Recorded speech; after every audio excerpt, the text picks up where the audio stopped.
Halo, assalamualaikum warahmatullahi wabarakatuh. Ketemu lagi dengan Insan Tutor, channel pemersatu youtuber pemula. Baik teman-teman, TikTok Shop tutup ya, dan ini YouTube ini juga lagi memainkan dramanya secara barbar. Apa ada hubungannya, Bang? Kira-kira ada hubungannya nggak? Oke, ya terus drama apa saja yang dimainkan oleh YouTube saat ini.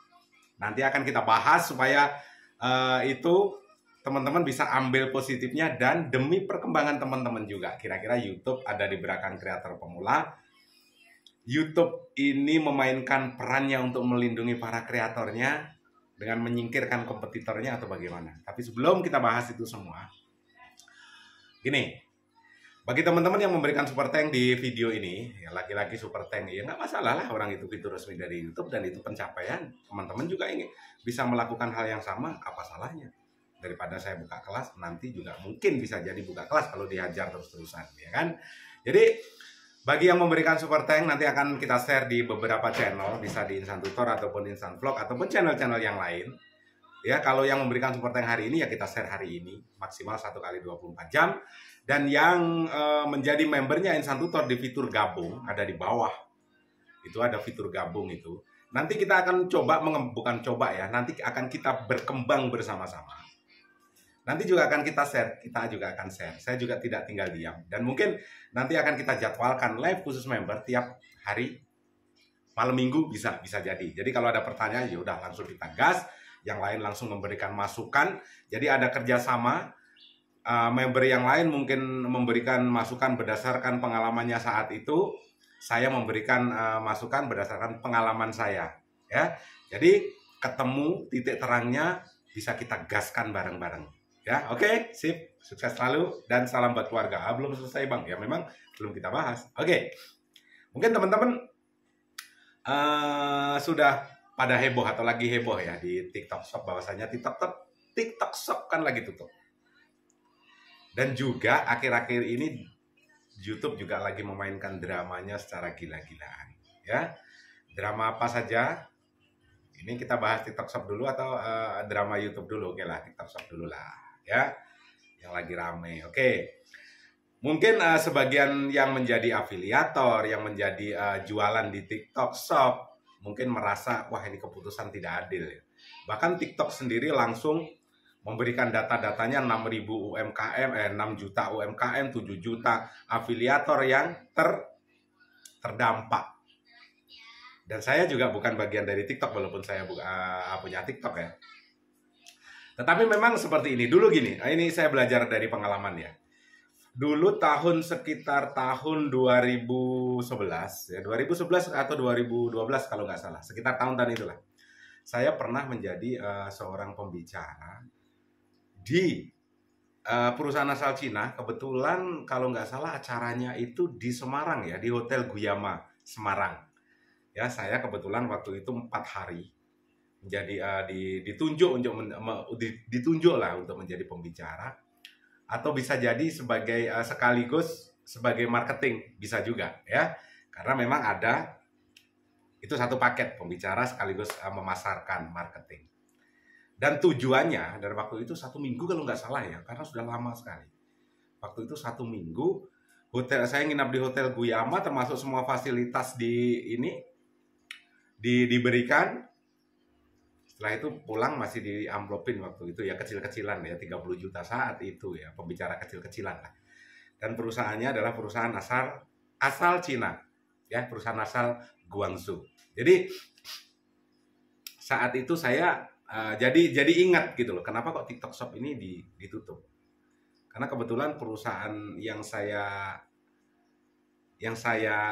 backup waktu itu, yang mengundang saya adalah sebuah perusahaan internasional juga, dan marketingnya juga marketing yang mirip, bukan MLM tapi mirip-mirip juga. Sebenarnya semuanya sistem itu hampir mirip-mirip MLM juga, tapi kalau MLM kan dipatenkan dengan sistemnya dia, tapi ada yang tidak dipatenkan. Contohnya perusahaan insurans misalnya, ya kerjanya hampir sama juga dengan itu ya. Karena saya juga pernah menjadi bagian dari perusahaan-perusahaan itu. Jadi karena saya ingat waktu itu Jadi misi dari perusahaan itu, teman-teman tahu nggak? Seandainya. Kalau sekarang mungkin merasa teraniaya dengan tutupnya TikTok Shop misalnya. Ini asumsi ya. Ini mungkin hanya sebatas pengetahuan saya berdasarkan pengalaman saya. Nanti ya nilai sendirilah. Mungkin para pemain TikTok ini banyak yang subscribernya mungkin sudah 1 juta, 2 juta. Memainkan peranan penting untuk menjadi seorang afiliator atau mungkin menjadi seorang apapun lah. Ya intinya jualan lah bahasa sederhananya. Seandainya nanti seiring dengan berjalannya waktu, misalnya banyak sekali konten kreator di TikTok Shop yang sudah mempunyai pengikut di atas 3 juta, 4 juta. Setelah itu, ya, 3 juta atau 4 juta misalnya pengikutnya di TikTok Shop. Dan misalnya di endorse dari perusahaan asal Cina. Kamu pasarkan produk ini ya dengan harga di bawah standar. Karena produksinya secara masif, ya. Kamu pasarkan produk ini, kamu saya endorse, atau kalau tidak mau, akunmu akan bermasalah. Karena sekali lagi semua perusahaan asal Tiongkok termasuk TikTok ini adalah perpanjangan tangan dari pemerintah. Jadi seandainya ditawarin yang di atas 3 juta pengikut misalnya, kan makin banyak tuh, makin masif kan. Di atas 3 juta pengikut. Kita obrolannya agak panjang ya. Ditawarin nih, saya endorse, pasarkan produk saya. Perusahaan yang lain ngendorse juga. Ini pasarkan produk ini, saya endorse, kamu saya gaji sekian. 100 juta, 200 juta misalnya. Dengan memasarkan produk perusahaan asal Cina. Kira-kira diterima nggak? Pasti diterima. Ya, pasti diterima. Karena kalau tidak diterima, nanti channelmu bakalan di-banned. Suka tidak suka akan dicari kesalahannya. Suka atau tidak suka dengan pengikut di atas 3 juta misalnya, suka di-banned, apa menerima endorse ratusan juta? Pasti suka menerima endorse ratusan juta daripada di-banned. Sekarang pun yang pengikutnya di atas 1 juta tidak merasa bikin kesalahan, tiba-tiba di-banned, ada kan? Ada, banyak sekali. Ya, banyak sekali. Bahkan pengikutnya sudah mendekati 1 juta gara-gara minum apa? Milo, dicari kesalahannya. Itu langsung di-banned. Kenapa? Dikira meminum cairan yang berbahaya. Alasan-alasan seperti itu sudah sering digunakan perusahaan-perusahaan asal sana. Dan nanti kalau sudah banyak, ya sudah banyak yang pengikutnya di atas 1 juta terus ditawarin seperti itu, kira-kira apa yang terjadi dengan iklim bisnis Indonesia?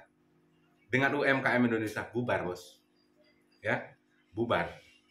Kenapa kok, Mas? Tapi kan TikTok juga memasarkan produk-produk dari dalam negeri, Mas. Ya, sementara ya. Tetapi ingat, ya, itu hanya sebagian kecil perusahaan-perusahaan lokal yang dipasarkan di TikTok. Ingat ya. Semua barang-barang impor yang berasal dari Cina masuk Indonesia setelah dipajakin, setelah aturan ini, setelah bea masuk, semuanya, pokoknya intinya barang-barang itu setelah dipajakin, setelah ada bea masuk, secara segala macam setelah dipajakin, beredar di Indonesia, dipasarkan di Indonesia, harganya masih 30% lebih murah daripada produk-produk hasil produksi dalam negeri. Bubar. Kok ketawa, Mas? Bukan ketawa karena ditutup, enggak ya? Jadi barang-barang dari Cina ini ya setelah dipajakin segala macam itu masih lebih murah dari produk dalam negeri. Mungkin ya ada yang merasa teraniaya, mungkin ada yang 6.000, 7.000, 6 juta, 7 juta afiliator yang terkena dampaknya. Tetapi nanti dampak lebih besar kalau memang serangan TikTok ini secara masif bubar Republik ini, percayalah. Itu salah satu rencana itu. Kok tahu, Mas? Ya, saya pernah bukan beberapa kali, bahkan pernah menjadi bagian dari perusahaan-perusahaan asal sana ya. Tapi ya nggak lama, tetapi setidaknya karena saya marketingnya perusahaan itu, ya setidaknya kita tahu arah visi dan misinya apa ya. Tetapi bukan marketing dari TikTok, bukan ya. Siapalah saya. Cuma perusahaan kecil lah dulu saya gabung. Tapi setidaknya visi dan misinya kita juga tahu, harus menguasai dulu itu. Ya, sudah paham ya. Kalau mungkin sekali lagi, kalau sekarang ada yang terkena dampaknya 6 juta, 7 juta termasuk afiliator, mungkin puluhan juta, iya. Nanti mungkin setelah serangannya masif, bubar Republik ini, bos. Bisa jadi kalau regulasinya nggak jelas. Kenapa kok baru sekarang, bro? TikTok itu dilarang ya, bukan hanya di Indonesia saja, ada di hampir 20 negara lebih. Taiwan, Cina, Amerika, Singapura udah apa belum nggak tahu juga. India, intinya coba cari aja browsing. TikTok diblokir secara permanen, nggak boleh masuk di negara-negara tersebut. Ya, Indonesia kan TikTok masih, cuma TikTok Shop-nya yang karena negara-negara yang sudah memblokir duluan ini udah paham duluan, karena SDM yang di dalam pemerintahan sudah paham, ya, sudah ngerti tujuannya. Indonesia kan baru-baru sadar, ya wajar lah pejabat Indonesia ya, karena keren-keren ya kan, duitnya dulu sadarnya belakangan lah. Oke ya, teman-teman nilai sendirilah itu, ya, teman-teman nilai sendirilah.